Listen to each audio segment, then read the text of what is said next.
Pai, do Filho e do Espírito Santo. Ave Maria, cheia de graça, o Senhor é convosco.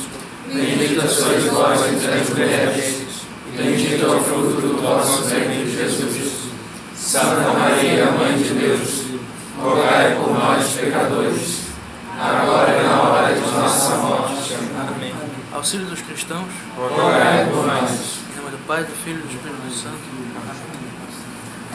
Bom, então, na última aula a gente falou um pouco sobre os primórdios. Na verdade, nem chegamos a começar propriamente a Revolução. Nós começamos abordando quais são as causas longínquas, né? Nós vimos um pouco dos principais regimes anteriores, né? Da dinastia de Bourbon, como é que funcionava mais ou menos o sistema de Versalhes. Falamos um pouco sobre o iluminismo, sobre as lojas maçônicas, sobre como elas fomentaram os clubes de debate, que mais tarde vão dar origem, né, ao movimento revolucionário propriamente dito, e quais são as principais causas da impopularidade do governo de Luís XVI.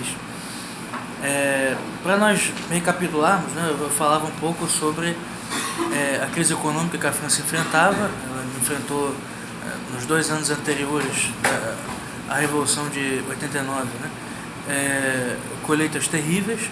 Isso se agravava ainda mais pelo fato dos preços dos produtos agrícolas serem muito altos, porque eles seguiam uma orientação fisiocrata, né? É uma escola econômica que se desenvolveu na França no século XVIII, que acreditava que a base da riqueza são os produtos da terra, né? Então eles sempre vão privilegiar uma economia de base agrícola e os preços, portanto, deveriam ser elevados dos produtos agrícolas. Isso só vai aumentar ainda mais a crise econômica francesa. Vimos também os empréstimos astronômicos que a coroa francesa teve que fazer com seu ministro Necker, que vai ser mais tarde um membro ativo, né, do Partido Revolucionário, vai fazer parte da Revolução. Mas nesse tempo ele era ministro do rei. Vimos também a ajuda que Luís XVI vai querer dar ao movimento de independência dos Estados Unidos, como isso acabou por prejudicar ainda mais as finanças francesas e promover uma ligação, né, entre a maçonaria francesa e americana, e como facilmente, né, o iluminismo mais radical, que já vinha se desenvolvendo também na França, vai começar a querer adaptar os resultados que eles obtiveram nos Estados Unidos, numa ideologia republicana, etc., para a França também. E eu falava, a última coisa que eu disse na aula passada foi sobre a decisão de Luís XVI de convocar a Assembleia dos Estados Gerais, né, que não era convocada desde 1614, no tempo da regência de Maria de Médici, né? Isso quando Luís XIII ainda era criança e ainda antes do cardeal Richelieu se tornar presidente do Conselho de Ministros. Então é uma Assembleia que evidentemente não tinha mais não existia uma tradição de convocá-la, né? Só em ocasiões gravíssimas. E isso ainda houve um agravante que eu esqueci de mencionar, que foi em dezembro de 1788, o ministro Necker publica, contra a vontade do rei, as contas da coroa. Isso nunca tinha sido feito antes, né? E evidentemente foi um escândalo. Apareceu ali todo o gasto desnecessário de Versalhes, né? De aristocratas que originalmente são uma classe que tem origem guerreira, mas que tinham se transformado só em gastadores de dinheiro. Luís XIV já tinha criado os exércitos profissionais modernos e com isso eles não eram mais eles eram sim, todos os postos de comando ficavam com a aristocracia, né? Todos os generais eram aristocratas, mas o exército mesmo, quem formava eram soldados profissionais. E isso tornou a nobreza essencialmente ociosa. Falei também sobre a impopularidade da Rainha Maria Antonieta, né? Citei até alguns casos particulares, né? O caso que ela manteve com um oficial sueco, cujo nome é Axel Fersen, se não me engano. Também o caso do colar de diamantes que foi encomendado pelo cardeal de Rohan, né? Isso já em 1785, que também foi um problema gravíssimo, porque por mais que a rainha fosse inocente, sujou a imagem da coroa de forma irreversível. E, por fim, em dezembro de 88, as contas da coroa são publicadas e o rei decide, então, convocar os Estados Gerais. Ele convoca nesse mesmo mês, e a primeira reunião vai acontecer em 6 de maio de 1789. No dia anterior, eles fazem uma procissão solene, né, uma missa, e o Estado, a reunião dos Estados Gerais finalmente é aberta. Essa eleição para os Estados Gerais, ela foi feita segundo um voto censitário, mas um voto censitário muito mais aberto do que o que geralmente era feito. Então você tem realmente uma participação ampla da população nas eleições que vão formar essa Assembleia. Então já se parece desde já com eleições republicanas. Eu não sei exatamente o número de deputados que representavam cada estado, mas o primeiro estado, que é o clero, tinha um número próximo de 300 representantes. A nobreza também um número próximo de 300. Eu creio que o clero é um pouco menos de 300 e a nobreza um pouco mais.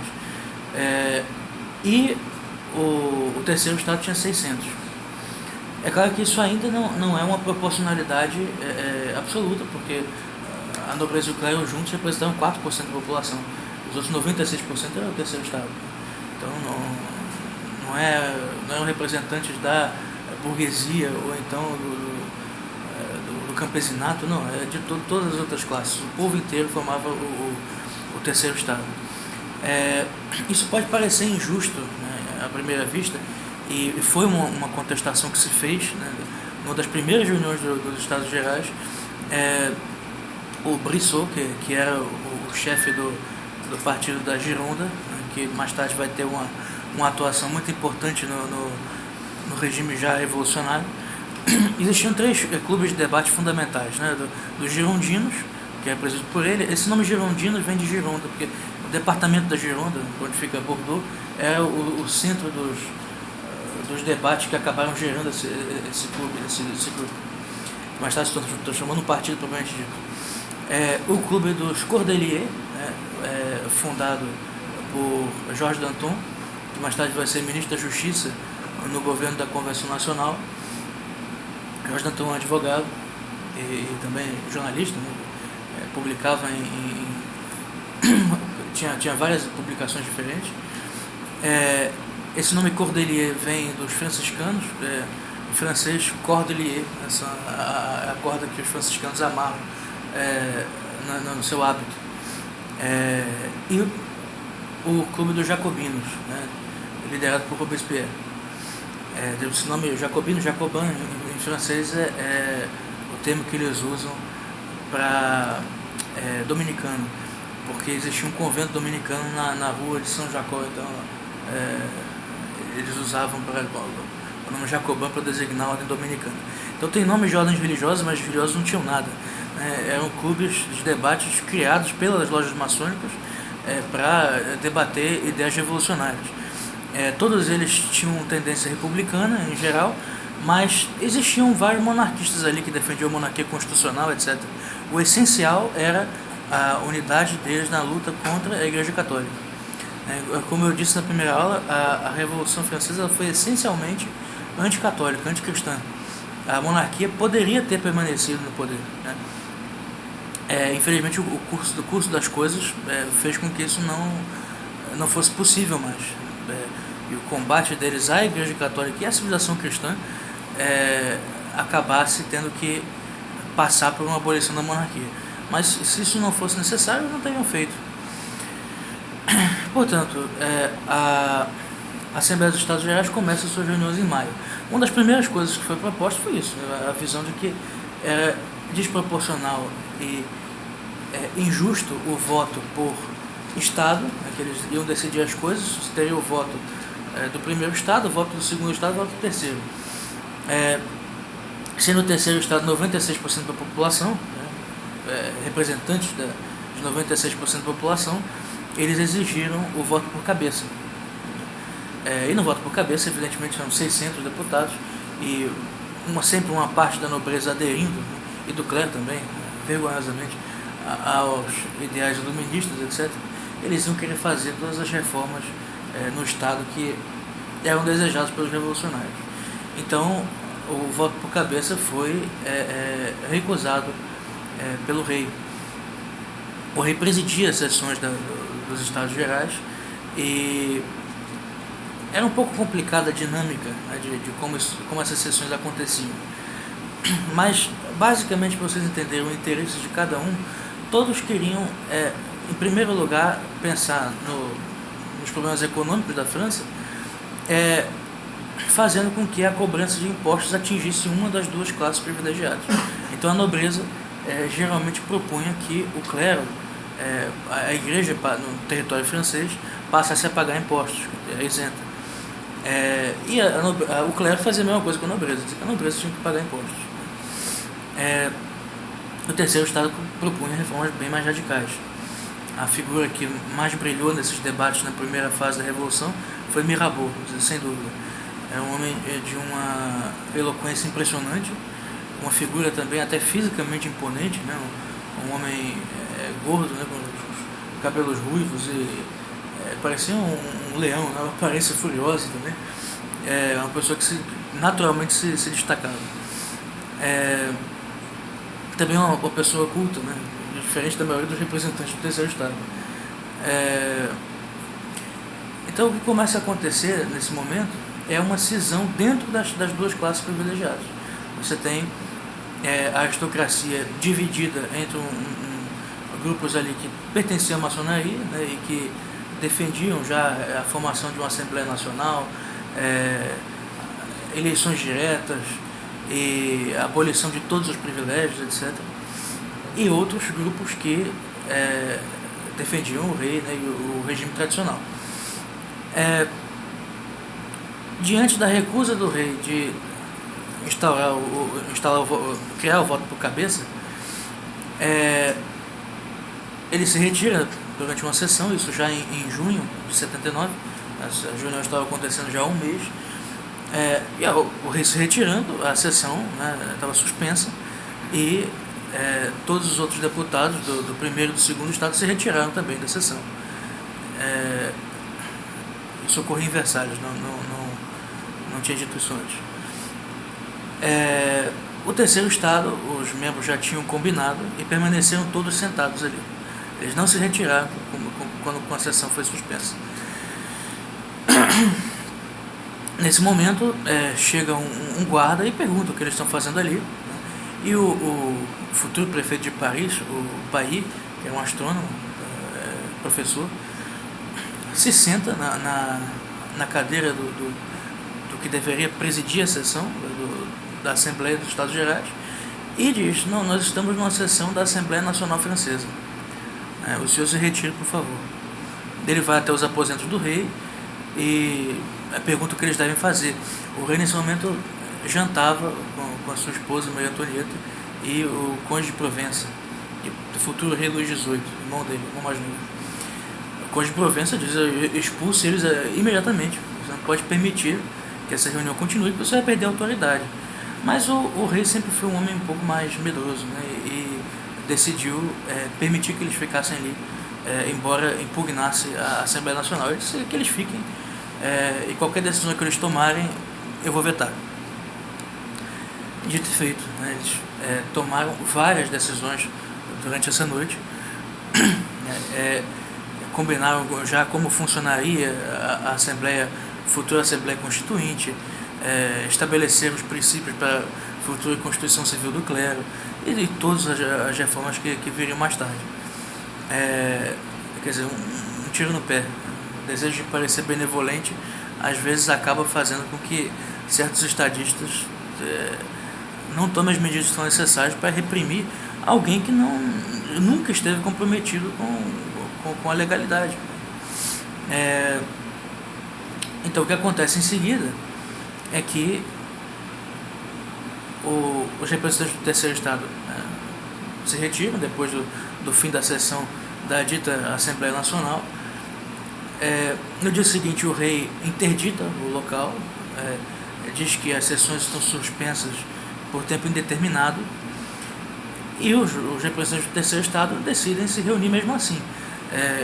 Já que eles são impedidos de manter uma sessão no salão onde acontecia a reunião dos Estados Gerais, eles se dirigiram até o Jeu de Paume. O Jeu de Paume é o jogo de pela, é uma quadra, é um jogo parecido com peteca, né? Hoje não existe o badminton, é algo parecido com isso. Invadiram o Jeu de Paume, expulsaram as pessoas que jogavam lá, dos aristocratas, pegaram uma mesinha, né? O Bailly subiu em cima dessa mesinha e fez o famoso juramento do Jeu de Paume. Todos eles tiveram que repetir o juramento de nunca mais se separarem e de constituir uma Assembleia Nacional Francesa, e daí em diante eles iam levar as reformas adiante e não iam mais retroceder. O rei declarou essa Assembleia Nacional ilegal, disse que esse juramento não tinha nenhuma validade, e o caos vai se estabelecer tanto em Versalhes como em Paris. A partir desse momento, as tropas começam a se amotinar, o rei não tinha mais segurança nenhuma, várias das famílias que moravam em Versalhes se retiraram, tiveram que fugir. No campo mesmo, né, começaram os ataques a propriedades, né, famílias foram mortas, episódios de justiça revolucionária, são os ancestrais do MST, né, que já começavam seu trabalho lá. O mais grave foi nas cidades, né? Os burgueses que eles diziam na época, os habitantes dos burgos, esse é um termo bem antigo, mas são os cidadãos, né? Começaram a ser atacados nas ruas, grupos armados, né? Tocavam terror em Paris, as pessoas eram assaltadas, as mulheres eram estupradas, as casas eram invadidas, e o comércio fechado não tinha mais nenhuma condição de manter a situação. Com isso, a maçonaria vai se aproveitar e vai começar a agrupar certas milícias urbanas. Essas milícias vão se organizar e, com a desculpa de proteger os cidadãos, vão começar a ameaçá-los cada vez mais. O rei, para tentar resolver a situação da segurança, já que as tropas não eram mais leais a ele, boa parte, resolve chamar tropas estrangeiras, regimentos de mercenários. E a situação piora ainda mais, porque esses mercenários não são bem-vindos e parece que o rei está num conluio com tropas estrangeiras para poder destruir a soberania francesa e instaurar uma tirania de vez. A população se rebela, né? Essas milícias começam a atacar delegacias e qualquer estabelecimento onde haja armas, né, para eles adquirirem munição para se defender, para defender as pessoas na rua. Mas evidentemente isso era aproveitado pelos revolucionários para causar uma situação de ruptura total. Acaba que eles decidem invadir a Bastilha, esse 14 de julho. Chegando a Bastilha, que era uma fortaleza, a maior de Paris, e evidentemente cheia de armas, né, eles descobrem que os canhões não têm sequer, que estavam na Bastilha, não tinham sequer alcance para poder atingir as pessoas. Ela era totalmente vulnerável, né? Existiam alguns soldados ali em cima, uma quantidade pequena, eram 7 prisioneiros ao todo, dentre os quais o Marquês de Sade era um deles. Quer dizer, a Bastilha, tirando as muralhas, tinha uma defesa muito fraca. Eles enviam, os milicianos enviam 2 representantes para falar com o comandante da Bastilha. Esse comandante vai tentar explicar mais ou menos a situação para eles, dizer, olha, aqui vocês não vão encontrar os armamentos de que vocês precisam. Aqui nós só temos 7 prisioneiros. Isso aqui não é um lugar de tortura, onde as pessoas são mortas, etc. Isso é tudo uma lenda em que vocês acreditaram. Mas evidentemente não tem jeito. Com a Bastilha cercada, o capitão, fazer um gesto de boa vontade, tirando os canhões, que já não iam atingi-los mesmo, mas tirando os canhões de vista. Quando eles tiram os canhões, os revolucionários dizem que eles estão carregando os canhões para atirar. E aí decidem invadir, acham uma falha na ponte elevadiça, né, e invadem a Bastilha. Lá no pátio interno, uma batalha sanguinária, morrem centenas de pessoas. E, evidentemente, os soldados na posição melhor, né, de cima, atiravam muito melhor.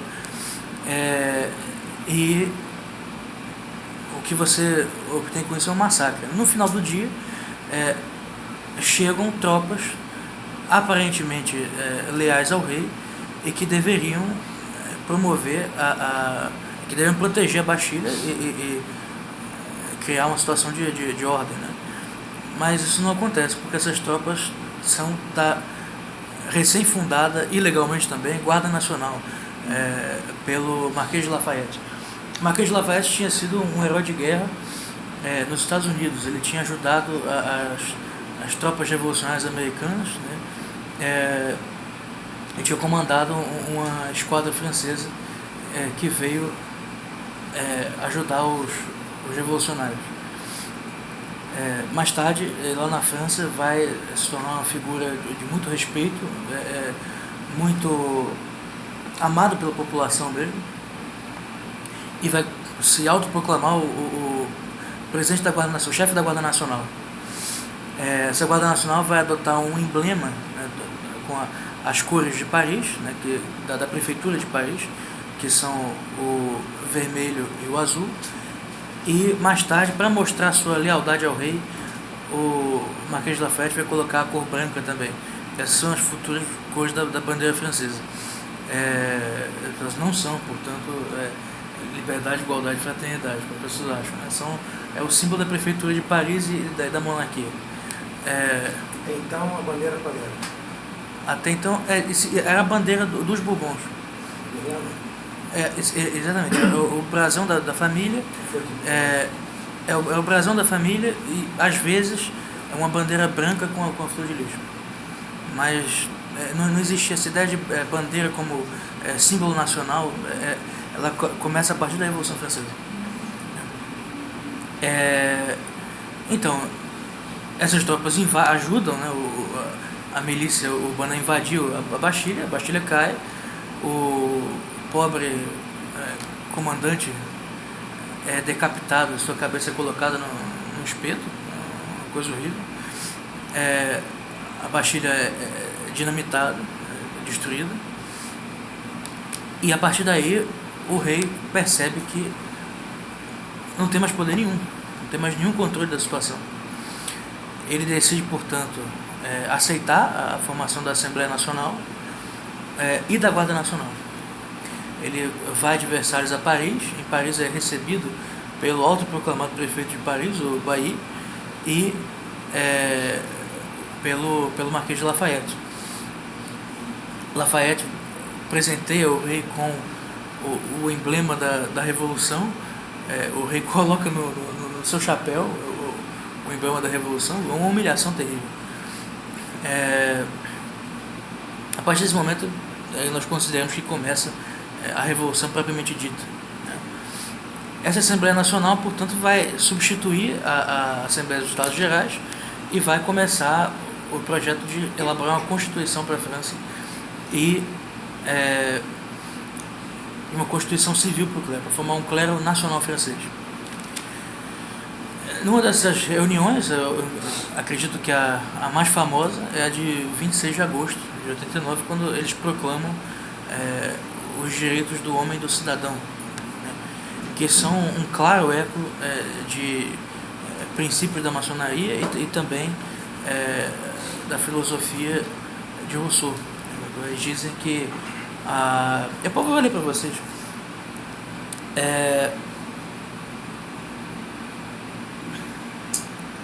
Quando dizem que a lei é o fruto da vontade geral, diz o seguinte: artigo 1º. Os homens nascem e são livres e iguais em direitos. As distinções sociais só podem fundamentar-se na utilidade comum. Isso não é um princípio muito óbvio, mas... Artigo 2º. A finalidade de toda associação política é a conservação dos direitos naturais e imprescritíveis do homem. Esses direitos são a liberdade, a propriedade, a segurança e a resistência à opressão. Terceiro, o princípio de toda soberania reside essencialmente na nação. Nenhum corpo, nenhum indivíduo pode exercer autoridade que dela não emane expressamente. Quer dizer que nenhuma autoridade que emane da nação é legítima. Então, a autoridade do Papa, qualquer autoridade espiritual, é ilegítima por definição.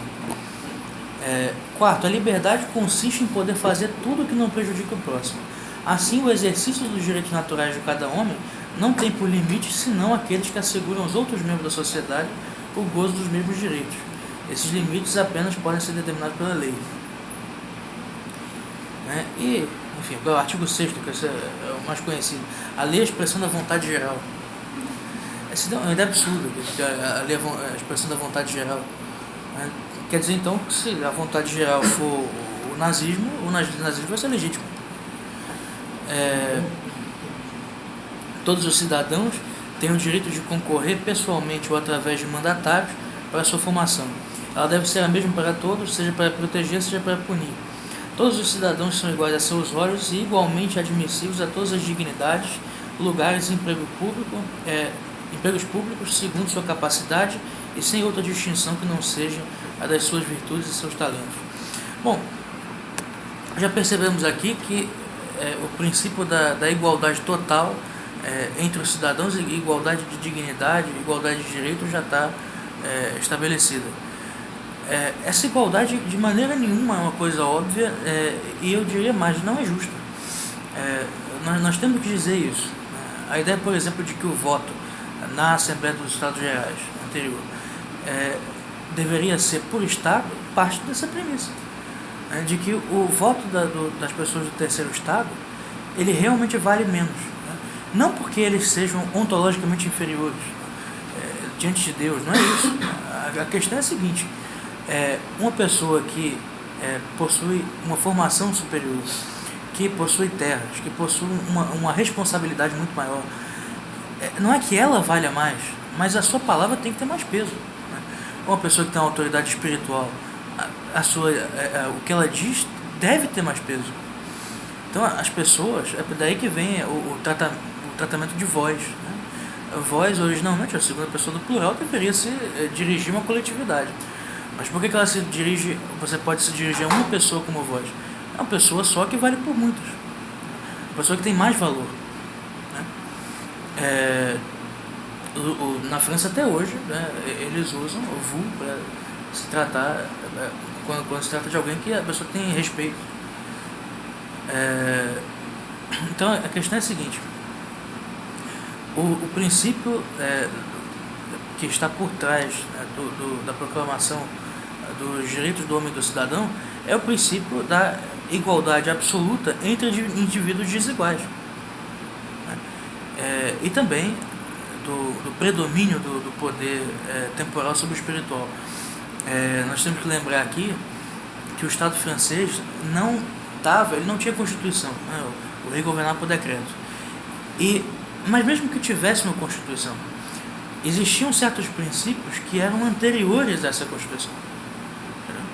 Então você tem uma monarquia que foi estabelecida com o batismo do rei Clovis e que servia oficialmente de um braço armado da igreja, a filha primogênita da igreja. Esse Estado, por diversas vezes, recebeu da igreja alguns privilégios.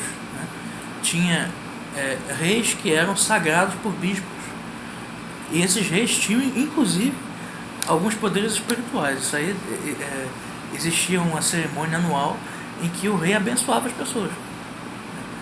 Então, abençoar as pessoas como um sacerdote.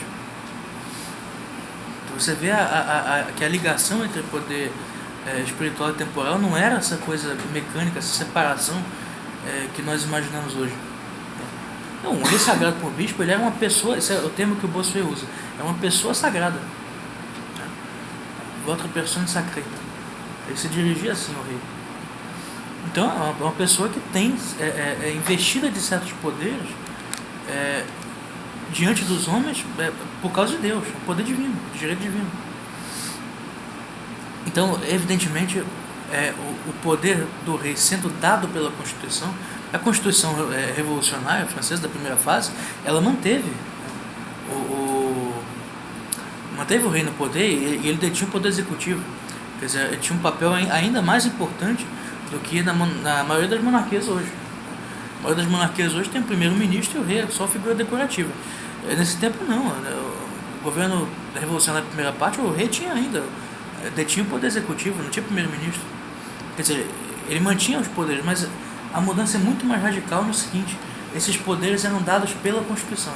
Então a Constituição precedia o rei, ela era anterior ao rei. Então, e pior, nenhuma autoridade poderia ser anterior à Constituição e não precisava emanar da nação. Aqui, é uma ideia não só absurda como tirânica, um convite à tirania, que é o que viria em seguida. Essa proclamação dos direitos do homem e do cidadão evidentemente desagradou ao rei e a toda a nobreza. O rei recebe algumas tropas leais a ele em Versalhes algumas semanas depois, e em setembro de 89 ele dá um jantar a esse regimento, no qual ele acaba,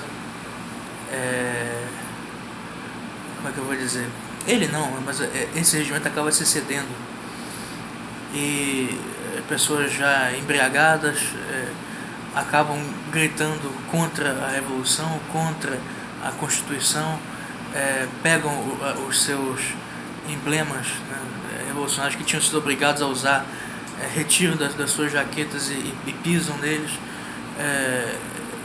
Então ficou bastante claro que o rei não tinha também comprometimento com o novo regime, e ia ficar difícil manter a revolução e a monarquia ao mesmo tempo. Depois de um artigo incendiário escrito pelo Georges Danton, né, chamando a uma ocupação de Versalhes, um agrupamento de mulheres se dirige ao Palácio de Versalhes, chamam algumas prostitutas que se colocam na frente, seduzem os soldados do portão dos portões de Versalhes, e em seguida outras mulheres armadas vêm e invadem o palácio. A Rainha Maria Antonieta é quase morta, isso na tarde de 6 de outubro de 89. Por pouco, né, ela estava dormindo e é acordada minutos antes do palácio ser invadido. Eles se refugiam, né, eles são cercados de guardas dentro dos aposentos do rei, mas esses guardas não são suficientes para conter a multidão furiosa. O rei é colocado na condição de refém, com a sua esposa e seus filhos, e eles se retiram voluntariamente para Paris. Chegando em Paris, o rei vai estabelecer como residência oficial o Palácio das Tuileries, o Palais de Tuileries. Isso aí para mostrar também que ele não estava se retirando para um lugar afastado, mas que estava em Paris cuidando dos problemas do povo. Quando isso acontece, em outubro de 89, já fica evidente que o rei não tem mais nenhum poder, e que a situação, o regime realmente já é um regime novo. Em 1790, já em julho de 90, acontece uma celebração gigantesca no Campo de Marte, que tinha esse nome por ser uma área que na antiguidade tinha sido dedicada mesmo ao deus Marte, e era naquela época uma área de exercícios militares. Hoje o Campo de Marte é um parque, né? Onde fica no centro tem uma lagoazinha, um chafariz, e num dos cantos você tem a Torre Eiffel. Naquele tempo era um descampado. Eles montaram, onde hoje fica esse chafariz, fizeram uma elevaçãozinha, e lá foi celebrada uma missa pelo bispo de Autun, né, o famoso Talleyrand, que vai trair todos os governos que vão se estabelecer ali. Vai trair o governo dos jacobinos, vai trair o governo de Napoleão, vai trair o governo legitimista mais tarde, e vai terminar morrendo só na monarquia de Júlio. É um bispo que jamais usava as suas vestes eclesiásticas, a não ser quando ia participar de alguma votação em que ele prejudicaria a igreja. Tinha um prazer especial em prejudicar a igreja. Um homem totalmente sem escrúpulos, um tarado, e nunca seguiu seu voto de castidade. Napoleão se referia a ele como esterco e meias de seda, né? Esterco e meias de seda. Então esse homem vai celebrar a missa de primeiro aniversário da Revolução Francesa no Campo de Marte, Champ de Mars, e depois o rei, ele mesmo, e o Marquês de Lafayette vão fazer um juramento diante da Bíblia, jurar fidelidade à Constituição Revolucionária e à recém-promulgada Constituição Civil do Clero, que foi promulgada nesse mesmo mês. Em julho de 1790, finalmente ficou pronto o documento que realizava o sonho de muitos monarcas franceses anteriores que nunca tinham conseguido realizar, que era submeter a Igreja francesa ao Estado totalmente. Isso tinha sido tentado por Filipe Belo, isso tinha sido tentado por Luís XIV, né, que escreveu um documento em que ele declarava várias heresias, que mais tarde foram consideradas heresias. Na época não eram, né? Vou falar isso em defesa dele. E boa parte do clero francês que assinou esse documento, inclusive Bossuet assinou, que dizia que os concílios têm uma autoridade igual à autoridade do Papa, que a autoridade papal era apenas espiritual, que o rei deveria ter o direito de nomear bispos, etc. Com a Constituição Civil do Clero, isso foi colocado em prática, só que não em nome do rei, mas em nome do regime revolucionário. Estabeleceram, além disso, eleições para padres e bispos, que é uma coisa ridícula. Você imagina, evidentemente só quem ia votar na eleição eram os inimigos da igreja, porque os católicos de verdade se recusavam a fazer isso, então só quem vencia as eleições eram os inimigos. Então todo o clero revolucionário, o clero que fez o juramento perante a Constituição Civil do Clero, era formado de inimigos da igreja, de maçons, de jansenistas, que é uma heresia francesa do século anterior, que já ainda existia ali, vai permanecer até o século XIX. Então todos assim, não tinha nenhum católico de verdade entre os padres eleitos.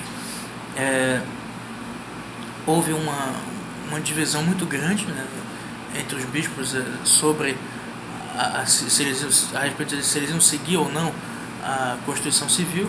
O próprio rei ficou em dúvida se aceitava, né, o documento ou se ia vetá-lo. Ele chama o núncio apostólico. O núncio apostólico diz para ele que ele não deveria assinar o documento, mas diante da pressão dos revolucionários ele acaba assinando. Ele é levado por dois bispos que ele consulta e que mais tarde serão excomungados. Por isso mesmo, vai levado a assinar o documento e assina. E com isso ele acaba sobrevivendo um pouco mais, mas mesmo assim não tinha mais nenhuma condição de permanecer no poder.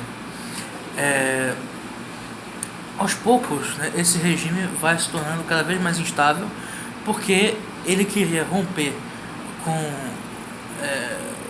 o princípio, né, da civilização cristã, sem querer romper com a monarquia, e naquele momento essas coisas eram indissociáveis. Foi ficando cada vez mais claro que o rei seria sempre um empecilho, e a impopularidade do regime foi crescendo. Eu listei aqui algumas das coisas que aconteciam nesse momento, você tinha assim, o Mirabeau, que vai ser o principal deputado da Assembleia Nacional nesse período, vai morrer de câncer nesse tempo. É uma figura, uma das que mais insistiu em manter a legalidade, a unidade institucional, né? E depois de um período em que ele tenta fazer isso, ele vai passar a servir também a rainha, vai se tornar um agente duplo e a situação fica muito complicada para ele. Também vai haver várias acusações de corrupção contra Mirabeau. Então, quer dizer, o regime começa a perder sua autoridade moral.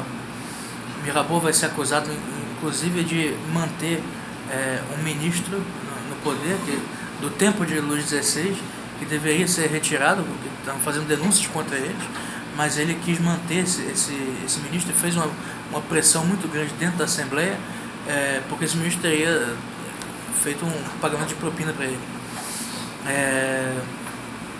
E coisas assim. A corrupção generalizada ali também foi um motivo de descrédito para o regime. E em parte coisas que vinham da própria indignação católica da população. Porque o povo, por mais que toda a elite, né, a nobreza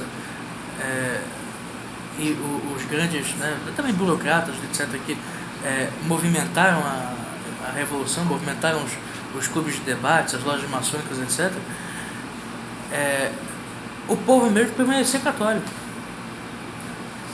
E existiam certas coisas que ofendiam, né, a sensibilidade religiosa do povo, como, por exemplo, a devassidão geral desses membros que formavam a Assembleia Nacional, e que acabaram contribuindo para o descrédito de um regime que ainda poderia preservar alguma coisa, né, para a radicalização do movimento revolucionário. Isso vai acontecer sempre.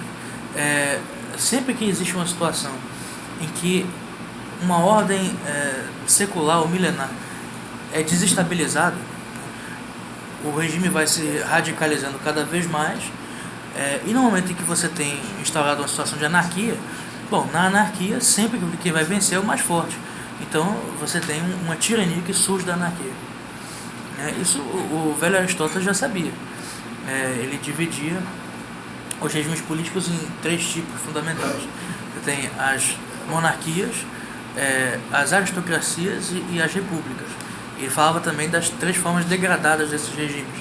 A monarquia poderia se degradar em tirania, a aristocracia, que para ele seria o governo dos mais virtuosos e de um grupo seleto, poderia degradar na oligarquia, que é o governo dos mais ricos, e a república poderia virar democracia, que para ele era o governo irrestrito e absoluto das massas, que dariam sempre um poder ao demagogo, né, que criaria uma tirania. Porque quando você tem o poder absoluto das massas, né, você não tem poder de ninguém, você tem uma situação de anarquia.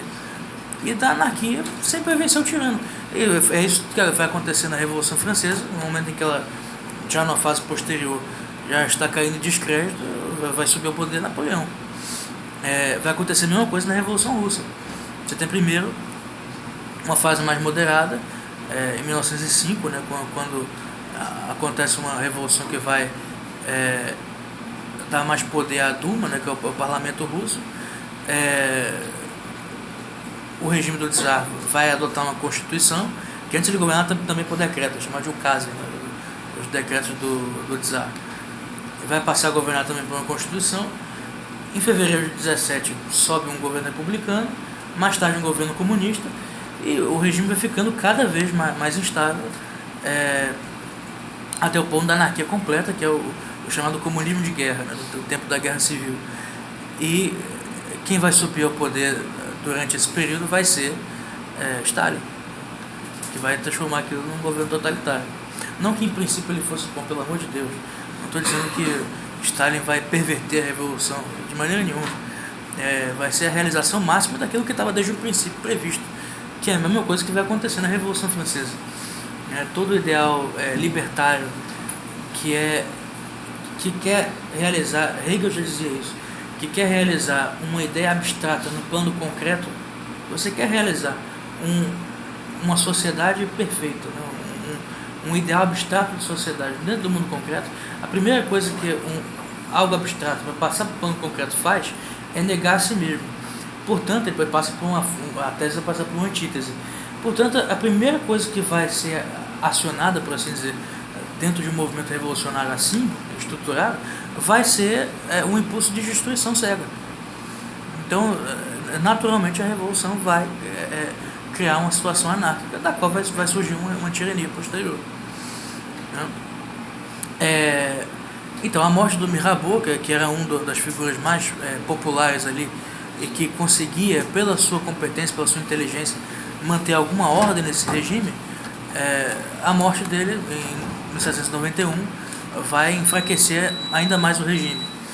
Depois vai acontecer um episódio realmente vergonhoso, mas que é plenamente justificável, que é a chamada fuga de Varennes.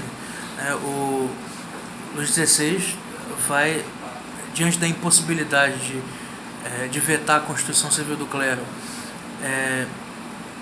e de manter um governo um pouco mais racional, ele acaba tentando fugir para se aliar a potências estrangeiras e promover uma invasão da França.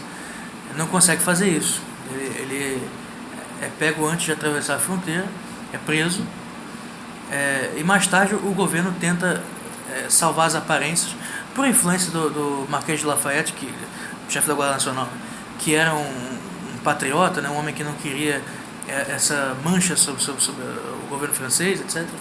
E era um defensor da monarquia, é ele que tinha proposto a cor branca, né, no emblema revolucionário para representar a monarquia. Então, ele acaba sendo justificado, né? Dizem que houve uma tentativa de sequestrar o rei por parte de grupos estrangeiros que conspiravam contra a revolução, e o rei inocentado. Mais tarde isso vai ser usado no processo contra ele, no governo jacobino, mas isso só depois que o regime cai. Então, em 92 acontece realmente, diante da impossibilidade de orquestrar isso junto com o rei, o conde de Provença e o conde de Artois, os dois irmãos mais novos do Luís XVI, ambos vão ser reis mais tarde, né? Luís XVIII e Carlos X, conseguem fugir e orquestram junto com a Áustria e com a Prússia uma invasão à França. Essa invasão acontece em 1792, e diante da impossibilidade do regime da monarquia constitucional de reagir à invasão estrangeira, né, com a morte do Mirabeau, com a desmoralização depois da fuga do rei, e também com a impossibilidade de resolver a situação econômica que não tinha sido resolvida até então, esse regime da monarquia constitucional cai, né? Ele acontece um levante liderado por Georges Danton em 10 de agosto de 92. O rei é preso e aí finalmente vai começar o processo contra ele, que mais tarde vai acabar com a sua condenação à morte. Também nesse período é criado o Comitê de Salvação Pública, que vai colocar no poder Robespierre, que era chefe do Clube dos Jacobinos, né, que vai começar realmente com a campanha do terror.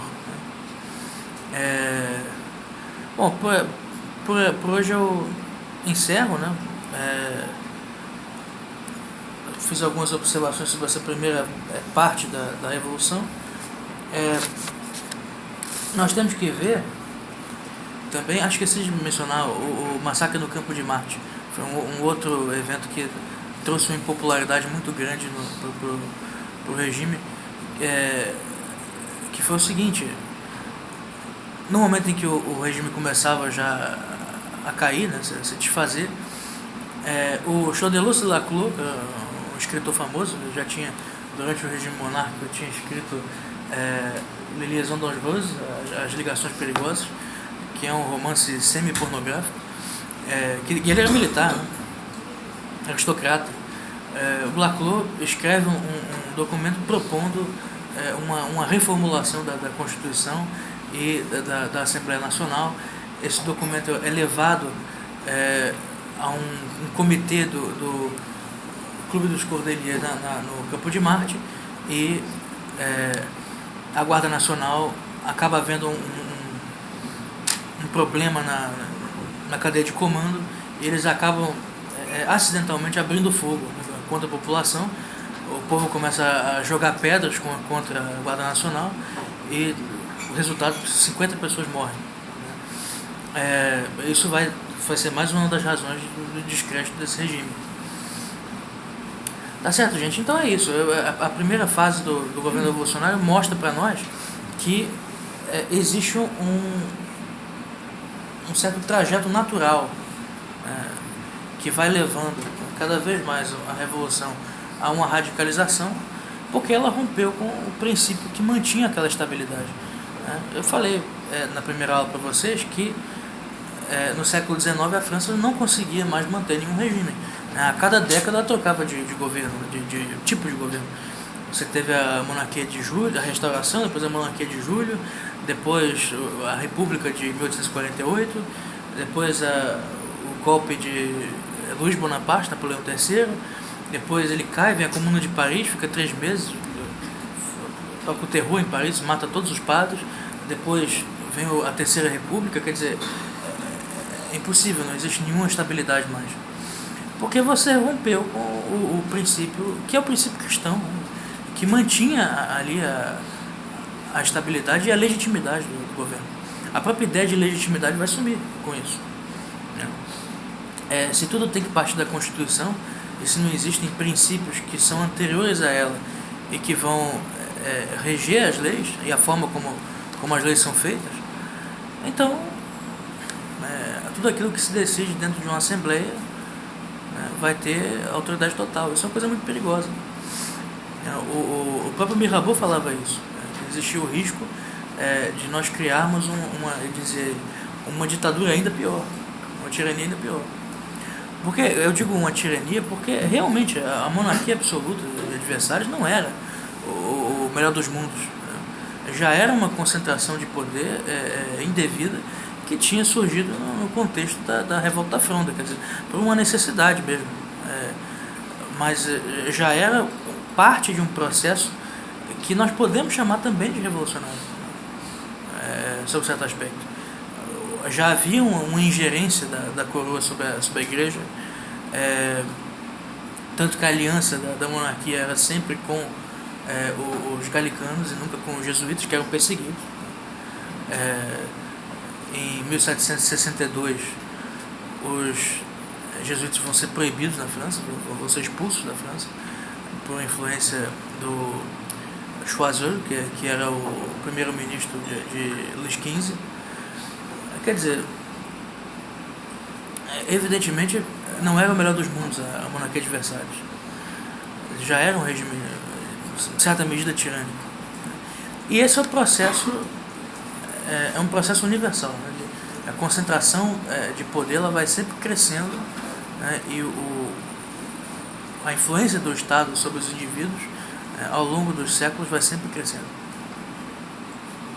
Sei muito bem, eu conheço bem dessa história. A história do absolutismo. Começou na França, terminou na França. Olha, é complicado isso, porque o próprio não absolutismo, você está dizendo que é uma coisa comum, né? E não é comum a vários estados. Quando se fala de absolutismo, geralmente se refere àquilo que os revolucionários chamaram de antigo regime, que é a monarquia dos Bourbons na França. Mas existe também um absolutismo inglês anterior, né, que foi a monarquia do Tudor. Aquilo era absolutismo? Não sei. Sob certo aspecto era. Né? Já havia parlamento, sério? Não, havia parlamento... Na época do Imperial. Sim, não. Havia parlamento no governo francês. Né? Luís XIV tinha parlamento na França. Só que era um parlamento que só tinha função de votar leis que eram colocadas pelo rei, decretos.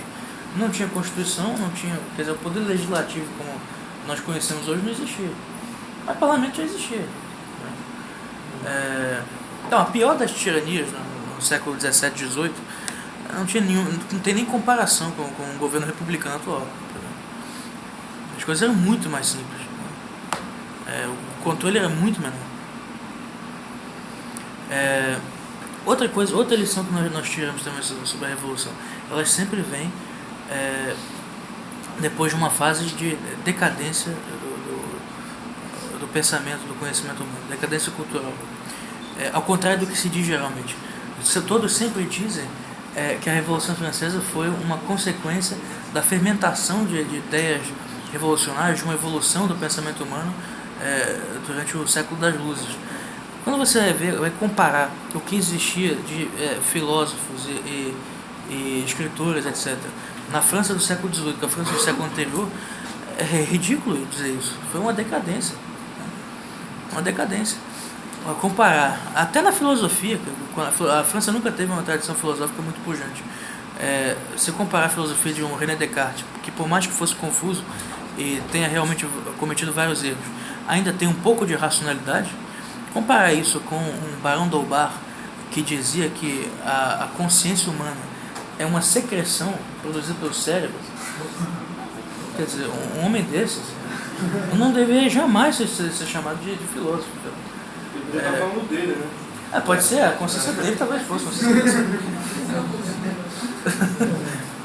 Quer dizer, é muito complicado isso.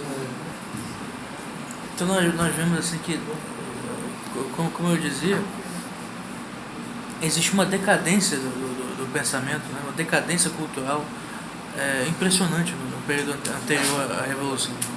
Isso na literatura também nós observamos isso. Eu falava na filosofia, mas também comparar o classicismo francês. Você tinha as grandes figuras da literatura francesa que realmente criaram a língua francesa como nós conhecemos hoje, né? Deram toda a forma literária, criaram todo o gosto da nação, por assim dizer. Os grandes dramaturgos, né? Racine, Molière, os poetas La Fontaine, Boileau. Quer dizer, você tinha ali os grandes oradores sacros, né? Bossuet, Bourdaloue, o jesuíta, Massillon. E você vai comparar isso com os escritores do século XVIII, que faziam um pouco mais do que panfletos, né? Contra a Igreja Católica, como Diderot, quando escreveu aquele romance A Religiosa, que é um romance mentiroso, que vende como história verdadeira, uma história inventada. Ou também Voltaire, né, que vai falsificar um processo, né, quando ele escreve o Tratado sobre a Tolerância, vai ser a propósito da condenação de Jean Calas. Jean Calas era um protestante, um huguenote, que tinha sido acusado de matar o próprio filho por se converter ao catolicismo. Esse rapaz, Voltaire defendia que ele tinha cometido suicídio, né? Mesmo depois, né, do laudo da perícia, disseram que ele tinha marcas de estrangulamento, que era impossível que esse homem tivesse se matado. A porta da casa estava fechada por dentro, não tinha sido ninguém que tinha entrado. Então, evidentemente, tinha sido alguém da família que tinha matado o rapaz, né? Mas ele defende até o fim a tese de que foi suicídio, vai alterar, né, os documentos, né? Porque já que o Jean Calas tinha mesmo sido condenado à morte, foi executado, ele queria pelo menos reabilitar a memória dele e usar isso na propaganda contra a Igreja Católica. E vai conseguir, né? A memória de Jean Calas vai ser reabilitada anos depois, vão pagar uma indenização à família dele, mesmo depois de provado que ele tinha sido o assassino, né? E tudo vai ser colocado na conta do fanatismo da Igreja Católica. Outro caso também que o Voltaire fez um barulho tremendo foi o caso do Chevalier de la Barre, um jovem que teria se recusado a tirar o chapéu diante de uma procissão religiosa. E, segundo Voltaire, ele teria sido morto por causa disso. Ele foi condenado à morte, mas não foi por causa disso, né? Existiam várias acusações contra ele, inclusive de profanar cemitérios, de fazer ritos satânicos, etc. E Voltaire escreve um artigo que ficou muito famoso, a defesa do Chevalier de la Barre, dizendo que ele estava sendo condenado à morte porque tinha se recusado a tirar o chapéu na posição, né? Quer dizer, coisas assim. Voltaire, no caso do Jean Calas, ele chega a falsificar cartas da mãe do Calas. Quer dizer, é um mentiroso. E são essas figuras que vão ser os grandes intelectuais do século das luzes. D'Alembert, se for ler o discurso preliminar da enciclopédia de D'Alembert, é uma série de mitos, de lendas sobre a Idade Média e como é que eles estavam agora saindo do obscurantismo religioso e entrando na era do conhecimento científico, etc. Que são um monte de besteira, de bobagem. E dizer que esse foi o momento em que a cultura francesa estava mais pujante, exatamente o contrário. Você observa a mesma coisa também na Rússia, né? A Revolução Russa acontece depois de uma decadência. Você tem no século XIX, né, os grandes escritores russos, você tem grandes filósofos na Rússia, passa por um momento também de crescimento econômico, né? No início do século XX isso já era uma fase posterior, já existia uma decadência, né? No Brasil, a ascensão do PT foi algo parecido também. Você tem que comparar a primeira metade do século XX com a segunda aqui, em termos culturais, é igualzinho. Então, tirem da cabeça de vocês a ideia que colocaram que toda revolução é precedida de um momento de esplendor cultural. Exatamente o contrário. É sempre depois de um momento de decadência e de politização dos debates. Os debates são rebaixados ao nível político só, e a politização vai se seguir a revolução. A política se torna o eixo da vida humana. Napoleão disse isso: a política é o destino do nosso tempo. Quer dizer que tudo a partir de agora vai ser julgado politicamente. A religião vai ser um assunto político. A filosofia vai ser um assunto político. Que isso é o rebaixamento do ser humano. Então, gente, é isso. Obrigado.